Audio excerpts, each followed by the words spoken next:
Praise the lord. యేసు క్రీస్తు వారి పరిశుద్ధమైన నామంలో మీ అందరికి వందనాలు, శుభాలు తెలియపరుస్తున్నానండి.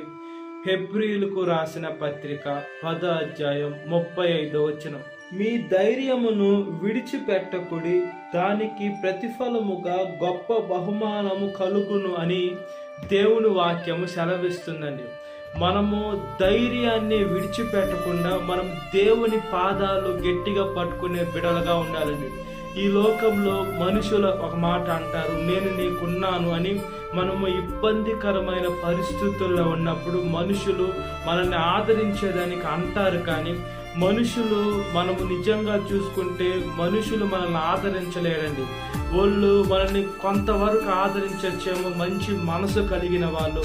కొంతమంది అయితే మాటలు చెప్తూ ఉంటారు కానీ పనికిరారు.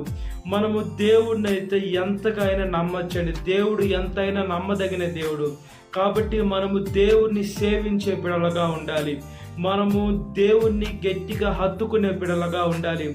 దేవుడు ఆదియందు వాక్యమైన దేవుడు ఆయన బిడ్డల చేత ఆయన ఆత్మని దయచేసి ఆయన వాక్యాన్ని రాపిచ్చి బైబిల్ని, పరిశుద్ధపు గ్రంథాన్ని మన చేతుల్లో పెట్టాడండి. ఇంకా మనం కొన్ని సంవత్సరాలు పోతే బహుశా బైబిల్లో కూడా కరువు అయిపోయే రోజులు కూడా దగ్గర పడుతున్నాయి. దేవుడు రాకడ అతి సమీపంలో ఉంది. మనుషుల్లో కూడా ప్రేమ చల్లారిపోయింది. కాబట్టి మనము ధైర్యంగా ఉండాలి. దేవుడు నాతో ఉన్నాడు. మనము నమ్ముకునేది మనుషులను కాదు. ఈ లోకంలో ఏ వస్తువుని మనం నమ్ముకోవటంలా, మనము కంటికి కనబడే ఏవి మనం విశ్వసించటంలా, మన ఆత్మస్వరూపైన దేవుణ్ణి విశ్వసిస్తున్నాం. చనిపోయిన తిరిగి లేచిన యేసయ్యని మనం విశ్వసిస్తున్నాం. ఆయన కాలంలో కుంటివారు, గుడ్డివారు, చనిపోయినటువంటి వారు, అదేవిధంగా జలధర రోగులు, కుష్ఠ రోగుల్ని బాగు చేసిన దేవుడు, తన వాక్కును పంపి బాగు చేసిన యేసయ్యని మనం సేవిస్తున్నాం. కాబట్టి మనం ఈ లోకంలో భయపడకుండా ధైర్యంగా ఉండాలండి. ఈ లోకంలో దేవుడు మనకి పిరికాత్మ ఇవ్వలేదండి. దేవుడు ఆయన జీవం కలిగిన ధైర్యం ఇచ్చేటువంటి ఆత్మనే ఇచ్చాడు. మనం ఈ లోకంలో ధైర్యంగా ఉండాలి. కొన్నిసార్లు మన పరిస్థితులు చూసుకున్నప్పుడు అన్ని మార్గాలు మూసుకుపోయి ఉంటాయి.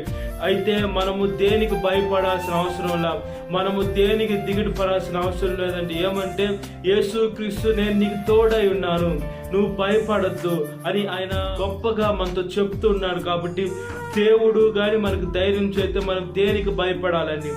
దేవుడు ఈ లోకం ఇచ్చేటువంటి శాంతి కాదు దేవుడు ఇచ్చేది. దేవుడు ప్రత్యేకంగా ఇస్తాడు.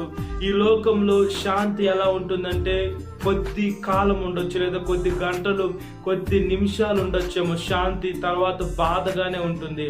యేసుక్రీస్తు వారిది అలా ఉండదు.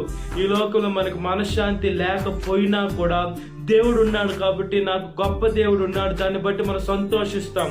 నాకు దేవుడు ఉన్నాడు కాబట్టి మనం శాంతికరంగా ఉంటాం. కాబట్టి మనం ఈ లోకంలో ధైర్యంగా ఉన్నట్లుగా ప్రార్థన. మహాపరిశుద్ధాత్మ దేవ, మా ప్రియ పరలోక తండ్రి, మమ్మల్ని ధైర్యపరిచేటువంటి దేవా స్తోత్రమయ్యా. యేసు మీ వాక్కును పంపి బాగు చేసేటువంటి దేవా స్తోత్రమయ్యా. ఈ లోకంలో భయముతోటి కరోనా వైరస్ వచ్చినప్పుడయ్యా భయముతోటే చనిపోయారు, కానయ్యా దేవుడు ఉన్నాడు అనే విశ్వాసము క్రైస్తవుల్లోనే తగ్గిపోయిందయ్యా. అనేక క్రైస్తవులు చనిపోయారు, హైందవులు చనిపోయారు, అనేక మతంలో ఉండేటువంటి వారు చనిపోయారయ్యా.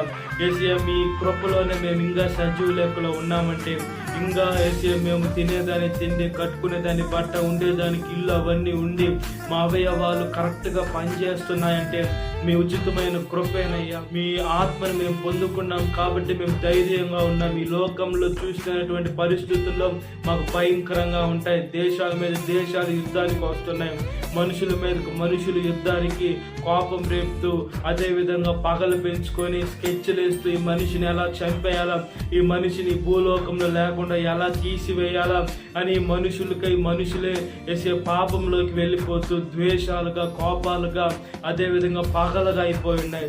కాబట్టి మేము ఎవరిని ఆశ్రయించాలి? మనుషులను చూసి మేము భయపడలేము. ఈ లోకంలో యుద్ధాలు చూసి భయపడితే మేమేం చేయలేము. కాబట్టి మేము దేవుడా మిమ్మల్ని సేవిస్తే ఈ లోకంలో మాకు శ్రమలు, బాధలు, కష్టాలు కలిగిన మీ కాపాడే దూతల ఒక సహాయం మాతో ఉంటుంది. మీరే వచ్చి సాక్షాత్తు మమ్మల్ని కాపాడుతున్న దేవా, మీ స్తోత్రం చెల్లిస్తున్నాం. ఎటువంటి బలహీనతలు, ఎటువంటి ఇబ్బందులు, ఎటువంటి కష్టాలు లేకుండా మమ్మల్ని ఆదరిస్తూ, స్థిరపరుస్తూ, బలపరుస్తూ, దృఢపరుస్తున్న దేవా, మీ నామానికి స్తోత్రం చెల్లిస్తున్నాం. ఒకసారి జ్ఞాపకం చేసుకోండి అయ్యా. ప్రతి ఒక్క బిడ్డను ఆశీర్వదించి ఏ బిడ్డ ధైర్యం తప్పిపోకుండా ధైర్యంగా ఉండే మంచి మనసులు దయచేయమని, సాతాను శోధన ప్రతి ఒక్క బిడ్డను విడుదల దయచేయండి. ఈ వాక్యం విన్న ప్రతి ఒక్క బిడ్డని పేరు వేసిన జ్ఞాపకం చేసుకోండి. ఈ దినకాలపు దీంతో నింపమని నజరేయుడైన యేసుక్రీస్తు వారి పరిశుద్ధమైన నామములో మిక్కిలి వినయం తలచున నా పరలోక తండ్రి. ఆమేన్. Praise the lord. God bless you. Have a great day.